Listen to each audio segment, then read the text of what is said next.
130 करोड़ की आबादी वाले इस देश में आज एक ऐसे केस पर दिए गए कोर्ट के नतीजे ने खुद कानून के रक्षकों को भी चौंका दिया है। ये केस शायद इस साल का सबसे बड़ा और हैरतअंगेज केस होने वाला है। दिन भर इधर उधर घूमता रहता है, कभी इस लड़की को छेड़ा, कभी उस लड़की को छेड़ा। आधा दिन तो तेरी शिकायतें सुनने में बीत जाता है मेरा।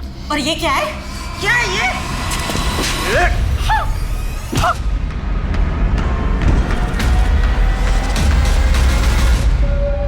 हाय हाय हाय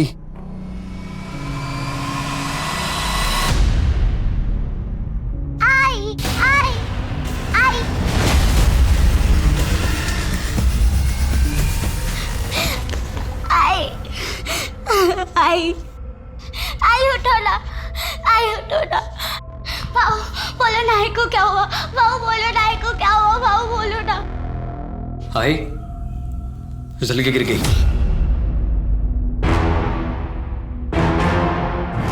हाय फिसल के गिर गई। क्या क्या बोलेगी? आई फिसल के गिर गई। आई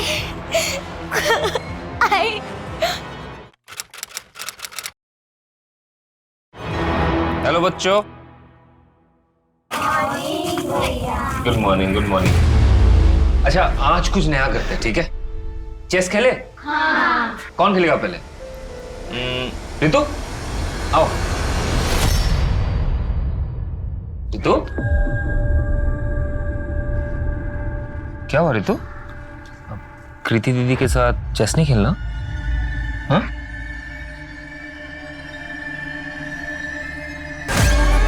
ये क्या हुआ? वो खाना बनाते टाइम। बचपन से बच्चों को सिखाया जाता है कि अनजान लोगों से बात न करें। ये जताया जाता है कि उन्हें अनजान लोगों से खतरा है।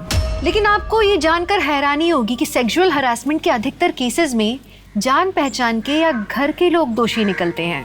तो अब किससे बच के रहना चाहिए, अनजान से या जान पहचान वाले से? नमस्कार, मैं दिव्यांका त्रिपाठी दहिया स्वागत करती हूँ आपका क्राइम पेट्रोल 70 के आज के खास एपिसोड में। रितु के हाथ में जो चोट लगी है ना कृति, मैं कह रहा हूँ उसका भाई उसके साथ घर पे जरूर मारपीट करता होगा। जब से उसकी मम्मी की मौत हुई है ना, वो क्लास में अजीब बिहेव करने लगी। काश मैं उसकी मदद कर सकता। मदद ही तो कर रहे हैं ना आप, अपना एनजीओ में उसे पढ़ा लिखा कर उसके पैरों पे खड़े होने में हेल्प ही तो कर रहे हैं। ऐसे नहीं, ऐसा कुछ जिससे मैं उसे उस नर्क से निकाल सकूं। कोई भी लड़की डोमेस्टिक वायलेंस डिजर्व नहीं करती, उसे इंडिपेंडेंट होना चाहिए। इंडिपेंडेंस से याद आया, गाड़ी चलाना सीख लो। मुझे गाड़ी चलाने भी आती है और मैं चलाती भी हूँ। वो बस ये नैरो लेन्स और भीड़ भाड़ वाली जगह में नहीं चलती मुझसे। भीड़ भाड़ में चलाओ, कॉन्फिडेंस बढ़ाओ अपना, ठीक है? बाकी मैं तो हुई। ठीक है।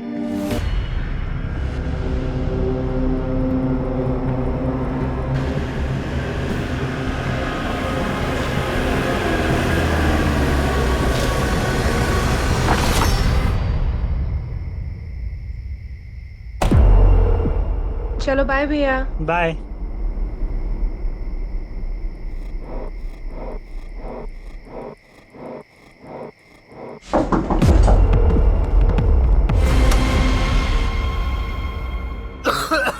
अरे मेरी सांस ही नहीं चल रही है। क्या घर में धुआं कर रखा है पूरा? ये धूप के धुएं से मेरी जान लेगी क्या? आप रोज रोज दारू पी के घर में आते हो, पूरे घर में गंद फैलाते हो, इसीलिए ये धूप जलाना पड़ता है मुझे। बेटा सुनना, जरा दही लेके आना बाजू की दुकान से। मम्मी मैं बहुत ज्यादा थक गई हूँ, अभी सोने जा रही हूँ। Good night. अरे सुनो तो, यहाँ पे किसी को मेरी कुछ पड़ी नहीं है, सब अपनी अपनी दुनिया में मस्त है। हे भगवान, ये अनुज जैसा एक अच्छा सा बेटा दे देता मुझे। जिंदगी का सबसे बड़ा झूठ है आई एम फाइन। हर कोई अपनी जिंदगी में मुसीबतों से जूझ रहा है। प्रॉब्लम बड़ी हो या छोटी, बात करना बहुत जरूरी है। हमारा मन है गुब्बारा और टेंशन है हवा। अगर हवा ज्यादा भर जाए तो गुब्बारा फट जाता है। वैसे ही अगर टेंशन ज्यादा बढ़ जाए तो सोचने की क्षमता खत्म हो जाती है और हमारा मन फट जाता है।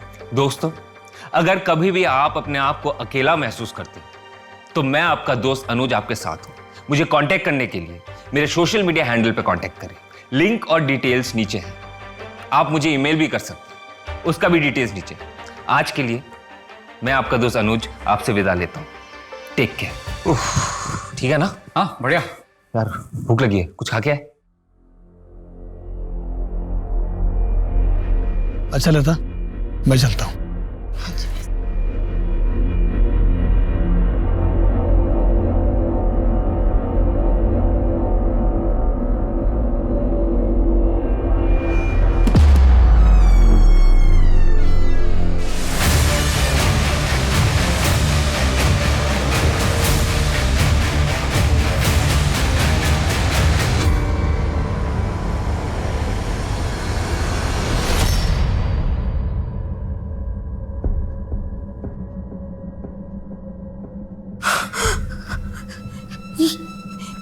ये कैसे हो गया? पता नहीं आई।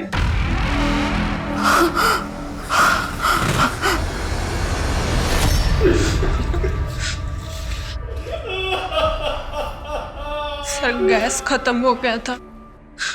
हम मम्मी डायलिसिस के लिए गई थी, बाबा भी घर पे नहीं थे। तो मैंने भैया को कॉल करके बुला लिया। ये रहा सिलेंडर, देखिए ना इसका पाइप फिट नहीं हो रहा मुझसे। चलो अभी कर देता हूँ। हाँ आप कीजिए ना, मैं फ्रेश होके आती हूँ। ठीक है। और थोड़ी देर में मुझे सामान गिरने की आवाज आई।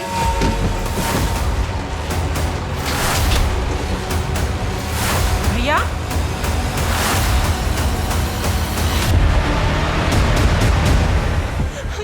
भैया भैया भैया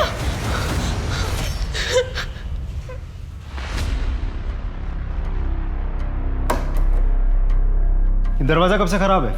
सर आज सुबह से ही खराब है। मैंने कारपेंटर को कॉल किया, वो शाम तक आएगा।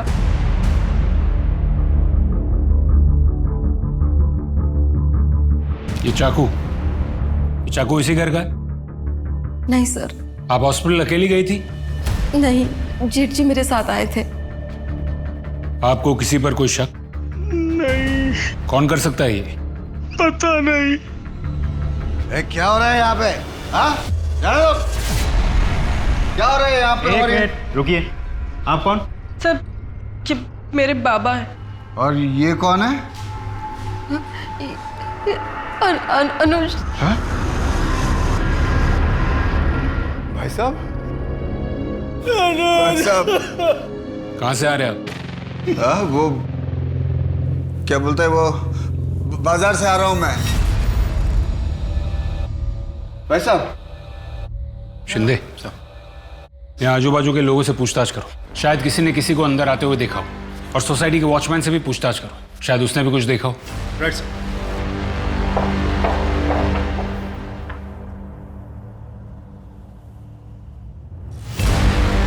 वॉचमैन, वॉचमैन, एक्सक्यूज मी, आपको पता है ये वॉचमैन कहाँ होगा? अरे ये राम सिंह पता नहीं कहाँ गया। इसका नंबर मिल सकता? हाँ जी हाँ जी।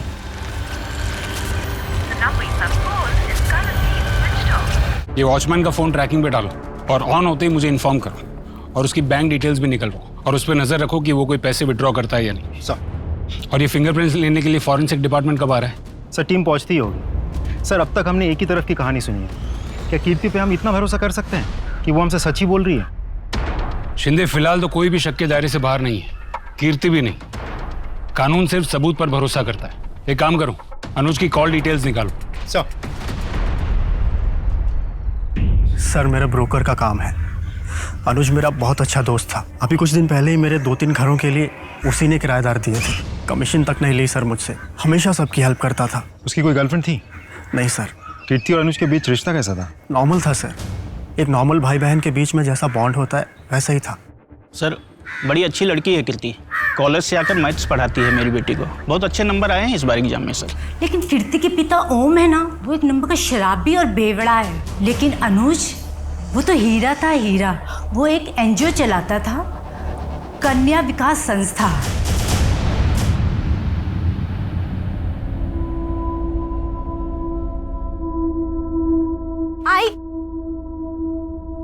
आई शाह, क्या हुआ बेटा, क्यों रो रही है ऐसे? आई मुझे आपके साथ आना है। कल से तेरे एग्जाम है ना, 3 दिन की तो बात है। जैसे तेरे मामा की शादी होगी ना, मैं नागपुर से वापस मुंबई आ जाऊंगी। नहीं आई, मुझे भी आना है आपके साथ, मुझे अकेले नहीं रहना। अरे बाबा अकेले कहाँ है, बाबा है ना यहाँ तेरे साथ। सुन, जाने दे आई को, अच्छा है, कोई डांटने वाला नहीं है। हम लोग बहुत मस्ती करेंगे, खेलेंगे, आइसक्रीम खाएंगे, है ना? और मैं जल्दी आ जाऊंगी, 3 दिन की बात है, ठीक है? आप ध्यान रखो है इसका। चलती हो। चलिए भैया, बाय। सुन, 2-3 दिन की बात है और मैं हूं ना तेरे साथ, तेरा बाबा। चल सर, फॉरेंसिक रिपोर्ट में मेन डोर पे जो फिंगरप्रिंट्स मिले हैं, घर वालों में से किसी की भी नहीं होगी। इसका मतलब कीर्ति सच कह रही थी। भैया जब किचन में थे तो मैं नहाने के लिए चली गई और थोड़ी देर में मुझे सामान गिरने की आवाज आई। घर में जरूर कोई घुसा था। और सर, पोस्टमार्टम रिपोर्ट के हिसाब से चाकू से अनुज पर 12 वार किए गए हैं। 12 वार? सर, इसका मतलब साफ है शिंदे, खूनी जो कोई भी है वो अनुज से बहुत गुस्सा था। एक और बात सर, ये वॉचमैन राम सिंह की बैंक अकाउंट डिटेल्स चेक की है मैंने। कुछ ही घंटों पहले उसने 75,000 रुपए कैश विड्रॉ किए हैं एटीएम से। 75,000 कैश? सर, इतने रुपयों की उसे क्या जरूरत आ पड़ी? सोसाइटी में बात करो और इसके बारे में पता करो। सर,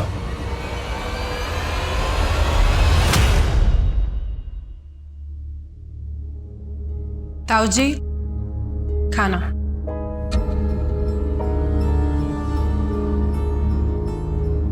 ताऊ जी, आप हमारे साथ क्यों नहीं शिफ्ट हो जाते? कब तक ऐसे अकेले रहेंगे? मैं यहाँ ठीक हूँ बेटा। अच्छा खाना खा लीजिए ना, ठंडा हो जाएगा। खा लूंगा।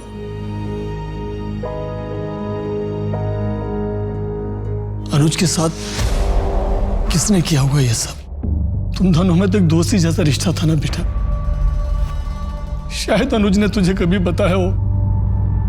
नहीं ताऊ जी। ताऊ जी। बेटा, मैं एक रिक्वेस्ट करना चाहता हूँ तुझसे। बोलिए ना। एनजीओ शुरू किया था अनुज की मम्मी ने, और उसके जाने के बाद अनुज ही संभालता था उसे। मेरी एक रिक्वेस्ट है बेटा, एनजीओ को तू संभाल ले। ताऊ जी, लेकिन मैं कैसे कर पाऊंगी ये सब? कर पाएगी बेटा, मेरा विश्वास है तू कर पाएगी। करेगी ना? बोल। ये लो, क्या पी रहे हो तुम लोग? हाँ तुम लोग रोज बोलते थे ना मैं तुमको कभी नहीं पिलाता हूँ।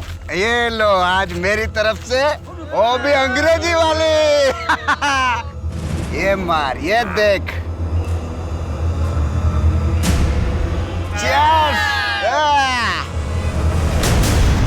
इन बच्चों को बचाने के चक्कर में कभी किसी के साथ कोई झगड़ा या फिर अनुज का कोई दुश्मन?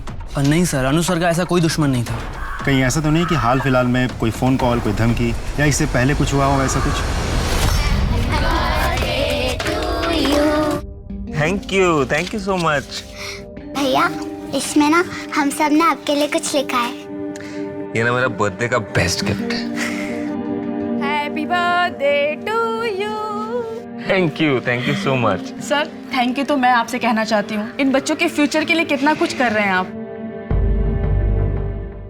सर, अनुज सर का कौन दुश्मन हो सकता है? उन्होंने तो सबके लिए अच्छा ही किया है, कभी किसी के लिए बुरा नहीं किया। सर, ऐसे तो उनका कभी किसी के साथ झगड़ा नहीं हुआ, पर कुछ दिन पहले। क्या? कुछ दिन पहले क्या? सर, अनुज सर के सोशल मीडिया पर बहुत सारे फॉलोअर्स हैं।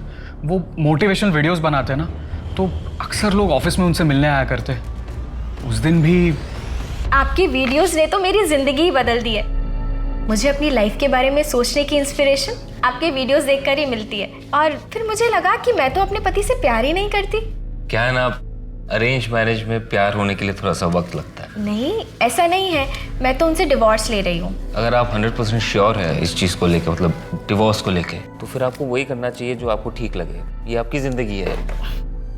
ये आपके लिए। अपने दर्शकों से मैं यूजुअली गिफ्ट एक्सेप्ट नहीं करता हूँ। I am sorry. मैं सिर्फ आपकी दर्शक थोड़ी ना हूँ। हमारे बीच तो एक अलग सा कनेक्शन है, दोस्ती का, या फिर उससे भी कहीं ज्यादा। ठीक है, मैं ये अपने एनजीओ के बच्चों में बांट दूंगा। Thank you. फिर मैं आपको नेक्स्ट टाइम कुछ ऐसा गिफ्ट दूंगी कि आप किसी और के साथ शेयर नहीं कर पाएंगे। 2 दिन के लिए मेरे पति बाहर जा रहे हैं, हम डिनर पर चले? देखिए, ये सही नहीं हो रहा। आप शादीशुदा है, ये सब आपको शोभा नहीं देता। पर मैं सर आपको वो मीटिंग के लिए जाना था ना? हाँ हाँ। बाय। उस दिन के बाद भी उस लड़की ने सर को बार बार कॉल करके परेशान कर दिया। अनुज सर के लगातार मना करने के बाद भी उस लड़की ने सर के साथ कॉल पर गाली गलौज तक की।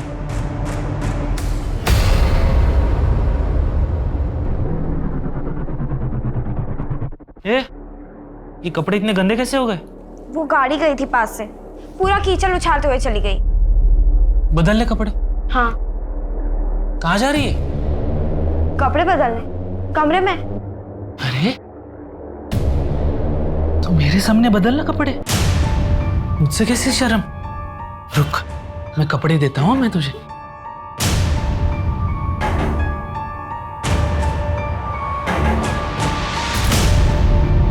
ये ले, बदल ले मेरे सामने। बदल कपड़े, मैं बदलता हूँ।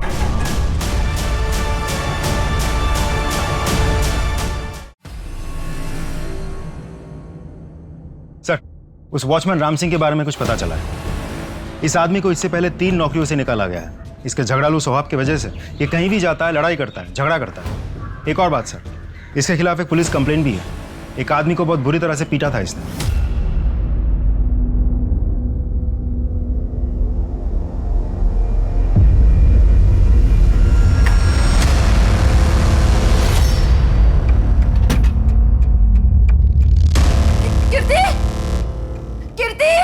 कीर्ति जल्दी आ। कीर्ति, ये देख, ये देख, ये देख, ये देखना, सब खाली है।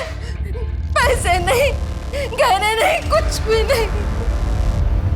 लास्ट कब देखे थे गहने? सर कुछ 4-5 दिन पहले। आई लॉकर ज्यादा खोलती नहीं है। उन गहनों की कोई फोटोज? हाँ।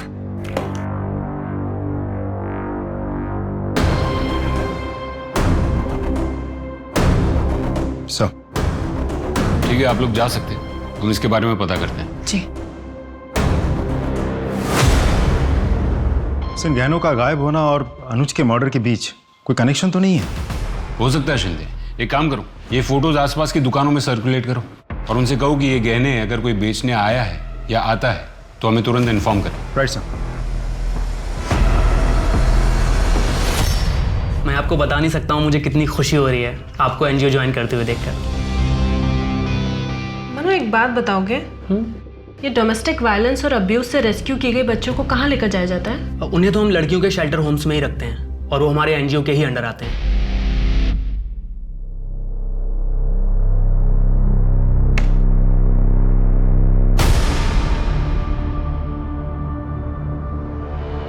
जली हुई रोटी।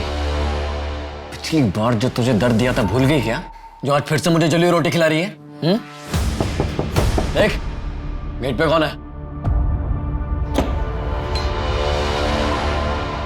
हाय रितु, क्या है आपका? मेरा नाम अनुज है, कन्या विकास संस्था से आऊं। हमें सरकार ने अपॉइंट किया रितु को ले जाने के लिए। क्यों? क्यों ले आना? क्योंकि तुम रितु के साथ बुरा बर्ताव करते हो। बहन है मेरी वो, और देखता हूँ कौन और कैसे लेके जाता है। लड़ाई करोगे हमसे? करो, सब रिकॉर्ड हो रहा है। सिविल केस तो लग ही गया है तुम्हारे ऊपर, अब क्रिमिनल केस भी लगेगा, लंबा अंदर जाओगे। रितु, बेटा इधर आओ। रितु, कहीं नहीं जाओगे तुम।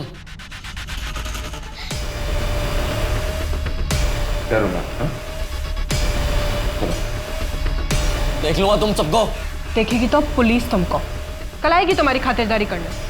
चल चल।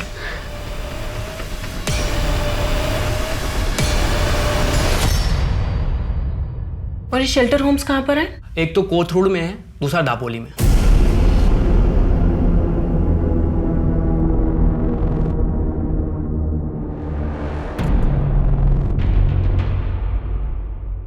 शर्म नहीं आई तुझे? बता बता, कहाँ मुंह काला करके आई है? छोड़ूंगी नहीं मैं तुझे। शर्म नहीं आई तुझे? हाँ, दांत लगा के रखती है तूने, छोड़ूंगी नहीं। क्यों मारी है उसे? अरे इससे पूछो क्यों मार रही हूँ? मुंह काला करके आई है ये, पेट से आई है। तुझे तो ना मैं बताऊं। अरे रुको, गुस्सा करके क्या होगा? अरे कैसे बाप हो तुम? तुम्हें शर्म आनी चाहिए। तुम्हारी बेटी मुंह काला करके बैठी है और तुम्हें कोई फर्क ही नहीं पड़ रहा है। रुको, मैं देखता हूँ, मैं संभालूंगा। गुस्सा करके कोई मतलब नहीं है, बस।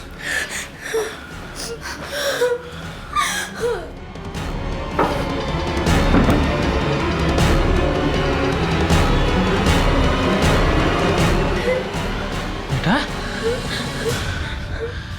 सोचना भी नहीं मेरा नाम अपने आई को बताने के बारे में, वरना तेरे साथ साथ तेरे आई को भी मार दूंगा मैं, समझी तू? इसका कितना मिल जाएगा? असली तो है ना?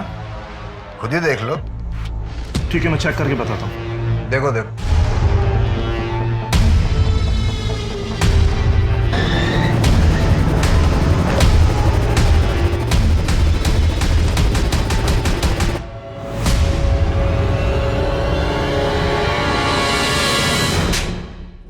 खुद के घर में चोरी क्यों की तूने? साहब जरूरत थी पैसों की।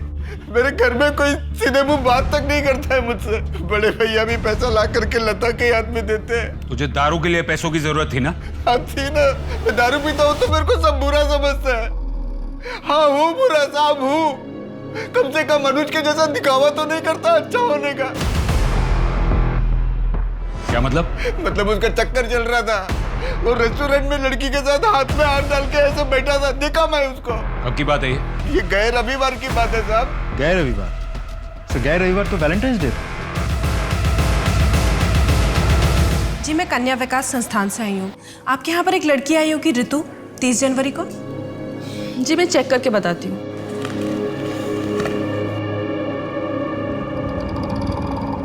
नहीं, ऋतु नाम की तो कोई लड़की नहीं आई है। शायद कोट हुड वाले शेल्टर होम ले गए हों। नहीं, वहाँ तो मैं पहले ही देख कर आई हूँ। वहाँ तो नहीं है। कहाँ गई होगी?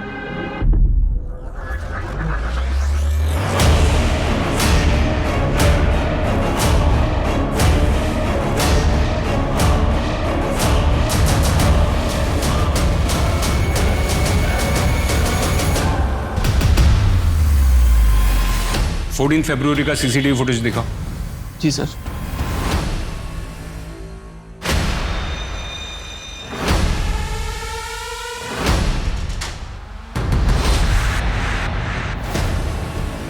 या अंदर का सीसीटीवी फुटेज दिखाओ। सर कुछ दिन पहले ही कैमरा खराब हुआ है। ठीक है, थोड़ी देर के बाद वो लोग बाहर तो निकले होंगे ना, बाहर की फुटेज दिखाओ। Yes sir.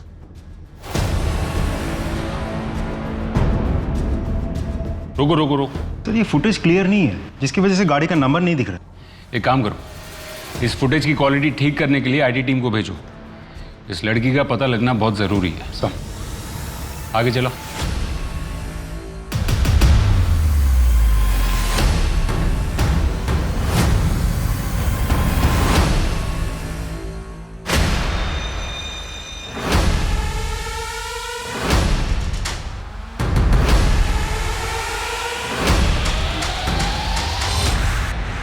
ये कौन है? सर ये तो दिनेश है, पास में ही रहता है सर। देखो, प्यार से पूछ रहे हैं तो बता दो, क्या हुआ था तुम्हारे और अनुज के बीच? क्या हुआ? कुछ नहीं हुआ तृप्ति, वो इंस्पेक्टर साहब को कुछ गलतफहमी हो गई थी। तृप्ति? हाँ। क्या तुम वही तृप्ति हो जो अनुज के ऑफिस उससे मिलने आई थी? तुम उससे मिलने गई थी? हाँ तो क्या, वैसे भी मैं तुमसे डिवोर्स ले रही हूँ। सर इसीलिए गया था मैं उस अनुज के पास।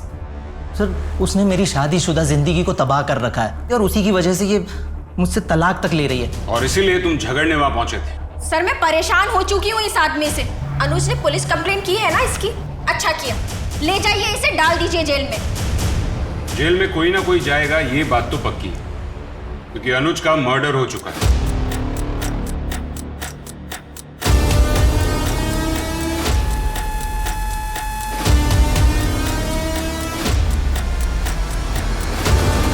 बहन कहाँ है मेरी? मुझे पता लग गया कि तुम्हें किसी सरकार ने नहीं भेजा था। छोड़ो मुझे। बहन कहाँ है मेरी? बचाओ, बचाओ मुझे। क्या हुआ? क्यों छेड़ रहे हो उसको? अपना काम करना। ये आदमी पता नहीं कौन है, मेरा रेप करने की कोशिश कर रहा है। सर उस स्कूटी का पता चल गया है, वो किसी श्रुति सिंह के नाम पर रजिस्टर्ड है, एड्रेस भी मिल गया है। गुड, चलो। सब ये चोट कैसे लगी? वो मैं गिर गई थी। आप और अनुज कब से एक साथ थे? यही कुछ साल भर से। साल भर से? कमाल है। अनुज ने कभी आपके बारे में उसके दोस्तों से या फैमिली मेंबर से बात नहीं की? एक्चुअली अनुज ये चाहता था कि पहले उसके पापा राजी हो जाएं, फिर वो सबको बताएगा। आप दोनों मिले कैसे थे? हम कॉलेज में मुंबई में एक साथ थे, उसके बाद मैं पुणे आई जॉब के लिए और फिर हमने वहाँ मिलना स्टार्ट किया। आओ आओ आओ, ये देखो, ये रहा तुम्हारा नया घर। कैसा लगा? घर तो बहुत अच्छा है। थैंक यू सो मच यार। थैंक यू बोलने की कोई जरूरत नहीं है। एक्चुअली क्या है ना, मेरा दोस्त ब्रोकर है। अच्छा, तुम्हारी कोई गर्लफ्रेंड है? एक्चुअली मैं शादीशुदा हूँ, मेरा एक बेटा भी है। ओके।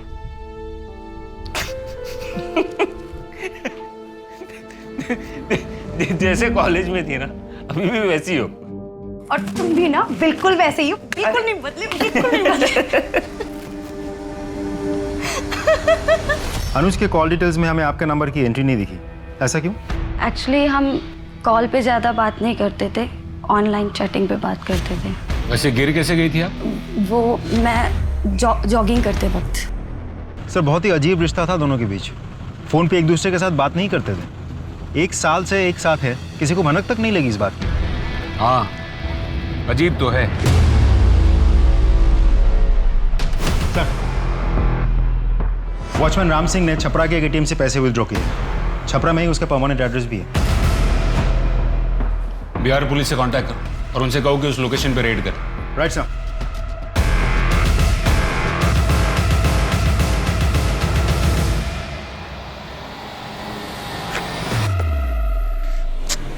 चाबी लाना तो भूल ही गई है।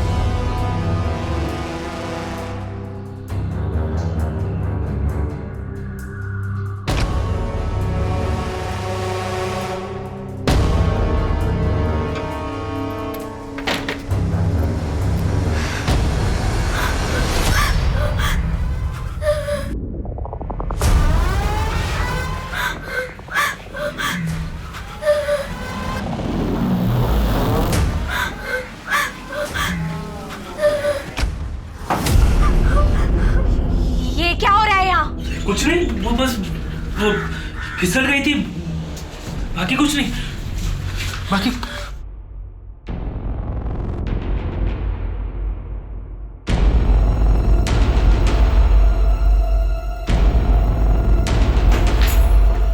ये क्या कर रहे थे तुम? मैं अरे कुछ नहीं लक्ष्मी, बस झूठ मत बोलो। क्या कर रहे थे तुम? कुछ नहीं लक्ष्मी। छोड़ूंगी नहीं तुम्हें मैं। लक्ष्मी मैं छोड़ूंगी नहीं।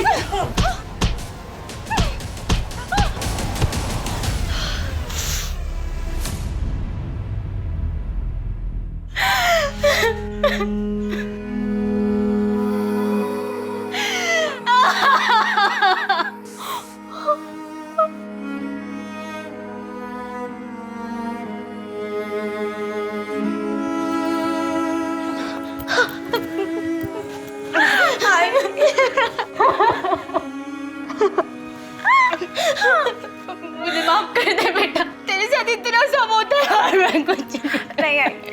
आपकी कोई गलती नहीं।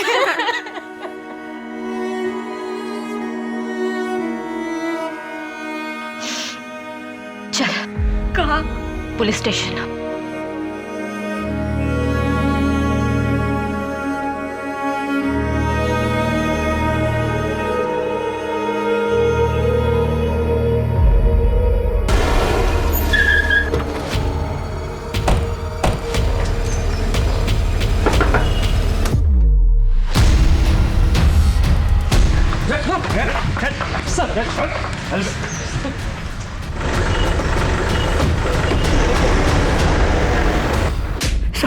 सच बोल, सच बोल। साहब, हमने अनुज बाबा को नहीं मारा था, वो अच्छे आदमी थे, उनको मारकर भला हमको काम मिलेगा साहब।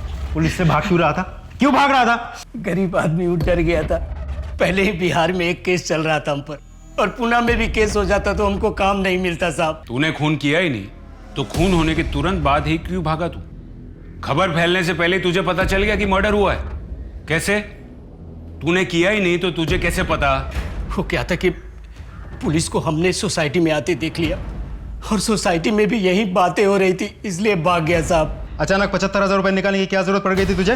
काफी लोगों के उधार चुकाने थे साहब, इसलिए मैंने पैसे निकाले, सोचा सबका कर्जा चुकता कर दूं। अच्छा ठीक है, तू सच बोल रहा है झूठ इसका अभी पता चल जाए। इसके फिंगरप्रिंट्स लो। क्यों साहब? क्यों? अभी तो तू कह रहा था ना तेरा ऐसे कोई लेना देना नहीं है, फिर उंगलियों के निशान देने में इतना घबरा क्यों रहा है? ये क्या कर रहे हैं आप? चल अंगूठा डाल डाल। साहब रुकिए रुकिए साहब हम बताते हैं। साहब उस दिन हम सोसाइटी में ही थे, ड्यूटी पे था, तभी कुछ टूटने और फूटने की आवाजें सुनाई दी। वही आवाज सुनकर मैं वहां पहुंच गया था साहब। बाकी मैंने मर्डर नहीं किया, मैं सच बोल रहा हूं साहब। तूने मर्डर नहीं किया तो किसने किया? बोल।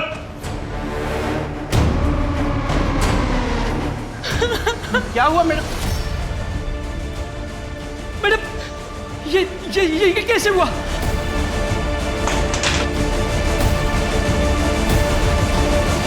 कोई मेरे घर में घुस गया, भैया को मार दिया।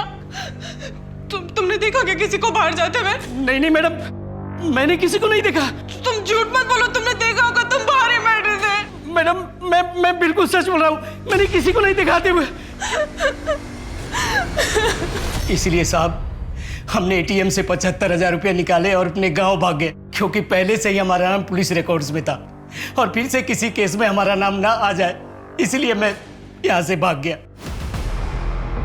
सर मैंने नहीं मारा है अनुज भैया को, मैं तो बस चाकू बाहर निकाल रही थी। तो फिर तो चाकू पर तुम्हारे फिंगरप्रिंट्स होने चाहिए थे, वो क्यों नहीं मिले? और जब तुम्हारी माँ घर पर आई उसने तुम्हारे हाथ में चाकू नहीं देखा था।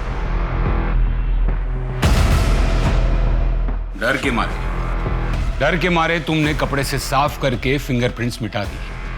क्यों? जब मारा ही नहीं तो सबूत क्यों मिटाए? सर आप ऐसे ही हवा में इल्जाम लगा रहे हैं, कोई सबूत है आपके पास? एक नई बात सामने आई। सर ये आदमी एनजीओ में घुसा है और वहां पर हंगामा कर रहा था। तो क्यों ना करो हंगामा? तुम्हारा अनुज मेरी बहन को लेके गया था, कहाँ है वो? सर ये बात इससे 10 बार कह चुका हूँ। सर इसकी बहन का नाम हमारे रिकॉर्ड्स में नहीं है, और अगर वो सर हमारे एनजीओ आई भी होती तो हम उसे शेल्टर होम भेजते। पुणे में 2 शेल्टर होम है और मैंने दोनों जगह बात की है। इसकी बहन ऋतु का नाम वहां भी नहीं है। सर ये बिल्कुल झूठ बोल रहा है। कौन कौन आया था तुम्हारी बहन को लेने? सर अनुज था और साथ में एक सरकारी कस्टोडियन लड़की थी। किस दिन की बात है ये? 30 तारीख को 3 बजे के आसपास। शिंदे सर, अनुज की कॉल डिटेल्स एक बार फिर से चेक करो, खास करके 30 तारीख की डिटेल्स चेक करो।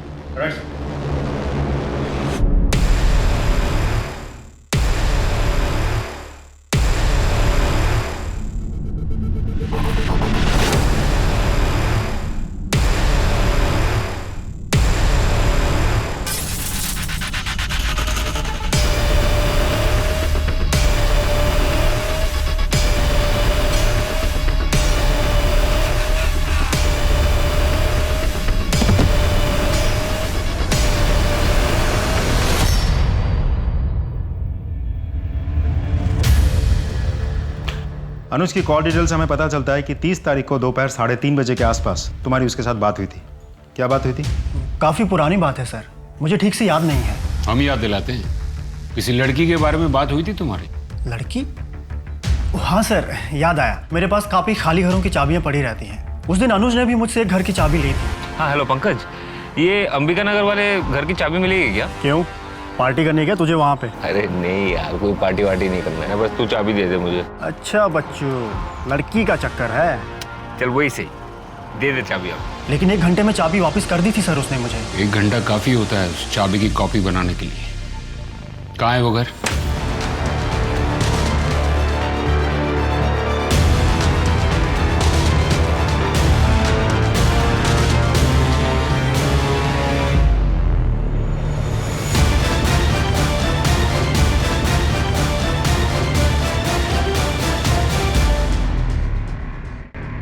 बेटा अनुज भैया तुमको उस दिन घर से लेकर गए, उसके बाद क्या हुआ? अनुज भैया वो मैं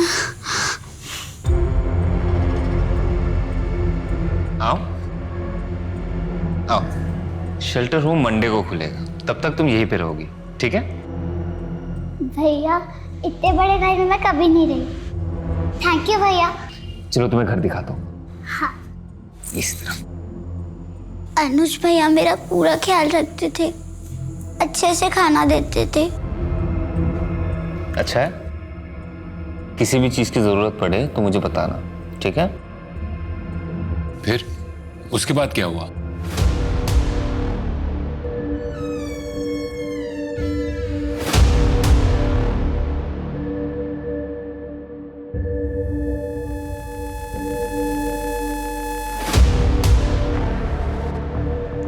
कौन है?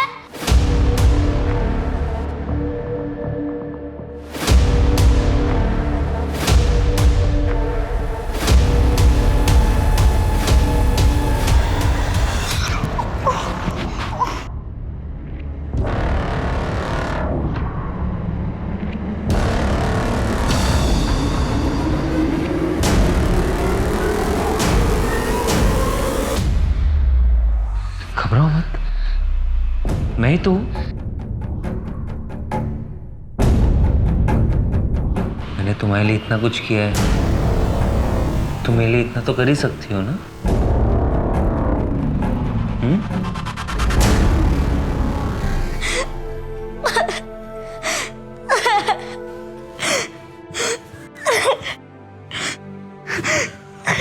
हमने अभी अभी रितु को एक खाली घर से रेस्क्यू किया है। तुम तो जानती हो ना रितु को। रितु ने हमें बताया कि अनुज ने उसे फिजिकली मोलेस्ट किया था। तुम्हें कुछ कहना है इसके बारे में? क्या तुम इन सब में डायरेक्टली या इनडायरेक्टली इन्वॉल्व थी? तुम भी तो थी ना रितु को उसके भाई के घर से बाहर निकालने में। बताओ कीर्ति, तुमने अनुज का खून क्यों किया? सर आप अभी भी हवा में इल्जाम लगा रहे हैं।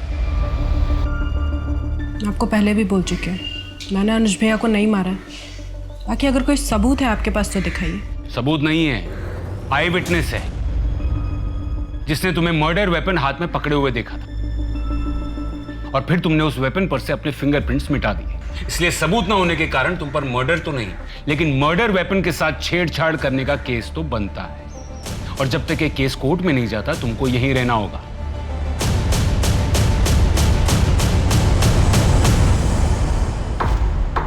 पुलिस ने एक लड़की को बचाया है जिसे अनुज चांदेकर ने बंदी बनाकर रखा था।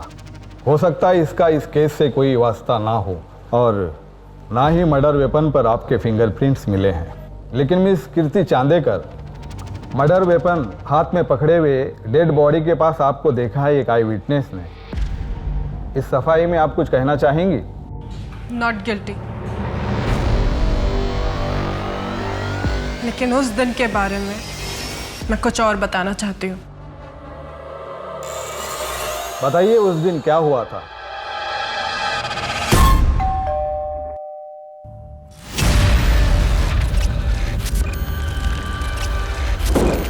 काकी का है? वो उनका डायलिसिस का दिन है ना आज, तो ताऊ जी के साथ ही गई है। ये रहा सिलेंडर, देखिए। पता नहीं इसका पाइप फिट ही नहीं हो रहा है, मुझसे बहुत ट्राई किया मैंने, तो आपको फोन। भैया भैया ये क्या कर रहे, क्या कर रहे हैं आप ये? भैया नहीं, छोड़ो मुझे, छोड़ो मुझे, छोड़ो मुझे।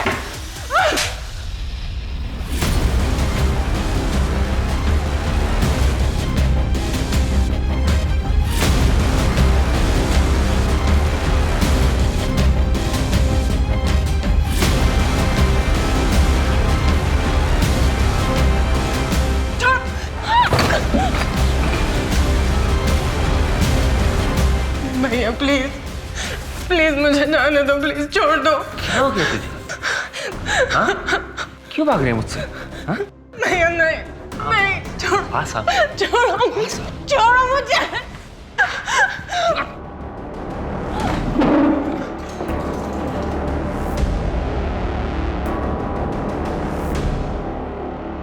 क्या हो गया तुझे? भाग क्यों रही है मुझसे?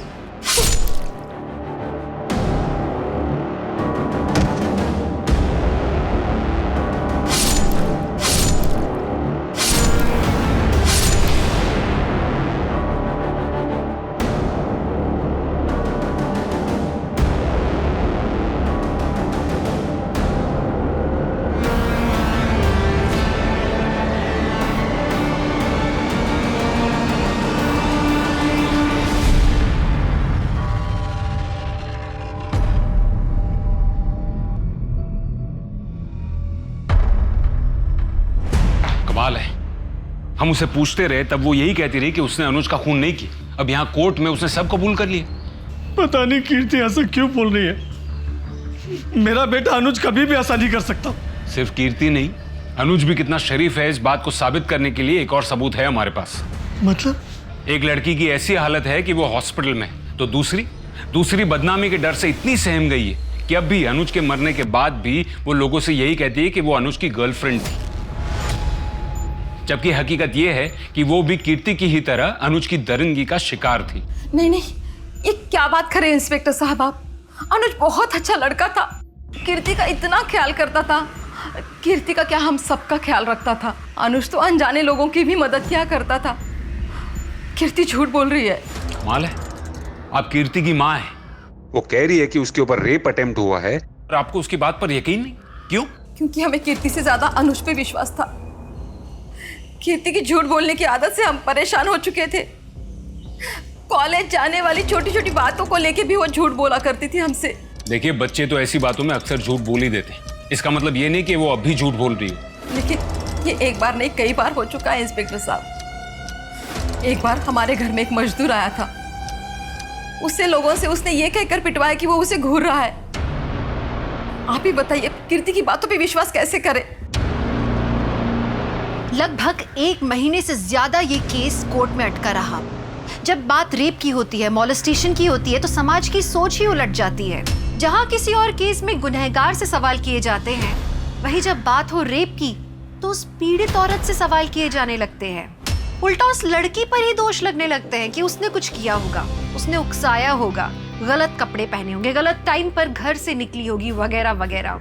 इसी के चलते भारतीय न्याय प्रणाली में औरतों के खिलाफ हो रहे रेप्स, बढ़ते हुए अपराधों को लेकर ठोस कानून बनाए गए हैं।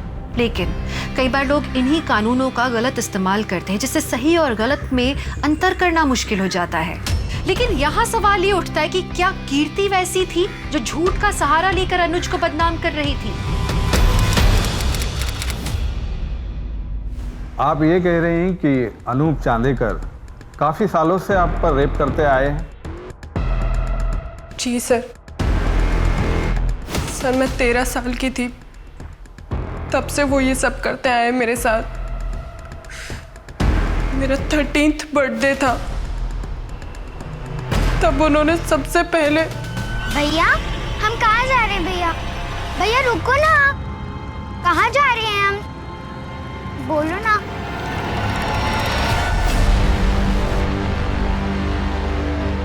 थैंक यू भैया।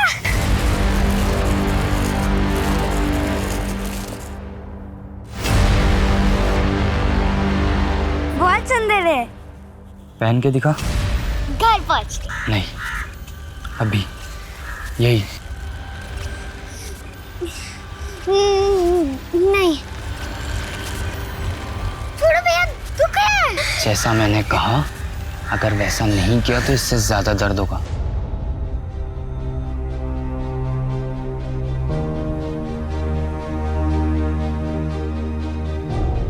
बहुत डर गई थी मैं उस दिन।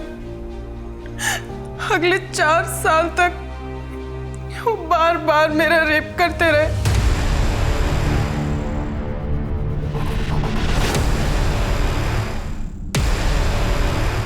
क्या सोच रहे हैं सर? अब तो केस भी सॉल्व हो गया। शिंदे, अभी भी ऐसा लग रहा है जैसे केस की कुछ कड़ियां अब भी जुड़नी बाकी है। मैंने बहुत कोशिश की कि मम्मी को सब कुछ बता दूं। अरे वाह कीर्ति, नई फ्रॉक किसने दी? अनुज भैया ने। कितनी खूबसूरत फ्रॉक है, कितनी छान दिसते तुला।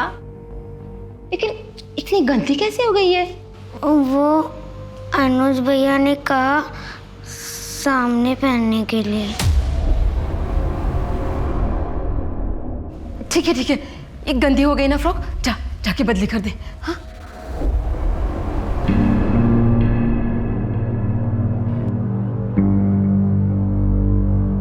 अनुज भैया के पास मेरे फोटोज थे।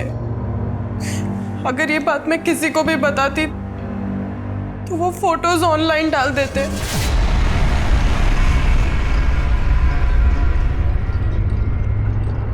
पुलिस के पास कोई सबूत है जिससे ये प्रूव हो सके कि ये एक्ट ऑफ सेल्फ डिफेंस नहीं, प्लान्ड मर्डर था? नहीं मिलोड। अभी कुछ ही समय पहले सेल्फ डिफेंस का ऐसा ही एक केस मुंबई में सामने आया था, जिसमें एक औरत ने अपने ही पति को मार दिया था जब उसने उसे खुद के बेटी के साथ रेप करते हुए पकड़ लिया था। लेकिन सेक्शन 100 के तहत वो औरत बेगुनाह साबित हुई थी। यहाँ की सारी दलीलें सुनने के बाद एक्ट ऑफ सेल्फ डिफेंस के चलते सेक्शन 100 के तहत कोर्ट कीर्ति चांदेकर को बाइज्जत बरी करती है।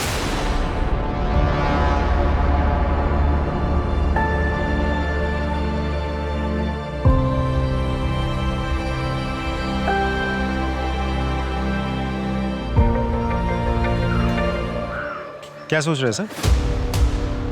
अब तो केस भी सॉल्व हो गया। शिंदे, केस खत्म होने में और केस सॉल्व होने में फर्क है। केस खत्म हो गया और कोर्ट ने फैसला भी सुना दिया है, मगर अभी भी ऐसा लग रहा है जैसे केस की कुछ कड़ियां अब भी जुड़नी बाकी है। कीर्ति ने अनुज को घर बुलाया जब ये हादसा हुआ। जब घर में कोई नहीं था उस वक्त गैस खत्म हो गई और वो चाकू भी वहीं टेबल पर पड़ा था। एक ऐसा चाकू जिसके बारे में घर वालों में से किसी को भी नहीं पता। अगर घर वालों में से किसी ने वो चाकू नहीं खरीदा था, इसका मतलब कीर्ति ने वो चाकू खरीदा होगा। आसपास की दुकानों में पता करो।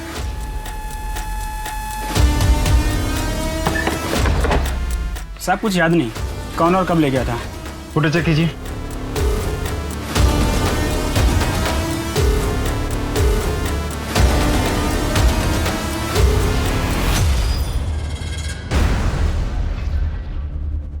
कोर्ट ने तुम्हें सेल्फ डिफेंस के केस में बरी कर दिया, लेकिन तुमने चाकू मर्डर से 2 दिन पहले ही खरीद लिया। क्यों? तुमको पहले से ही पता था कि सेल्फ डिफेंस में उसकी जरूरत पड़ेगी। ये कोई सेल्फ डिफेंस के लिए नहीं, बल्कि बहुत ही शातिर तरीके से प्लान किया गया मर्डर था, है ना? आपको क्या लगता है कोर्ट में हर कोई झूठ ही बोलता है या थोड़ा बहुत सच भी बोलता है?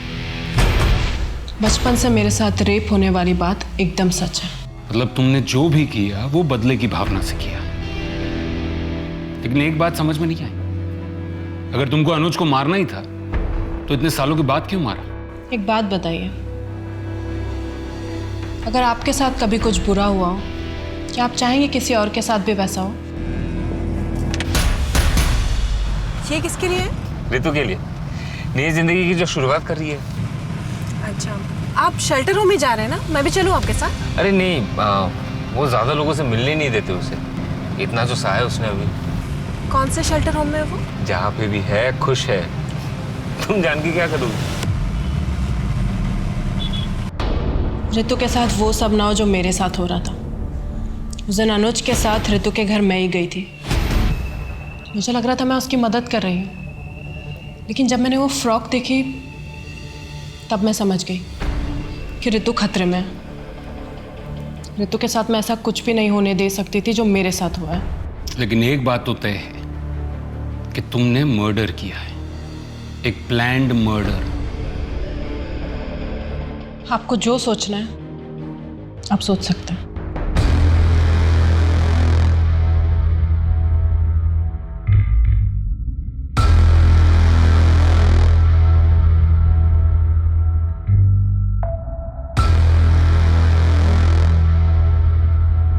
कानून जज्बातों पे नहीं चलता, लेकिन पुलिस वाले इंसान ही तो हैं।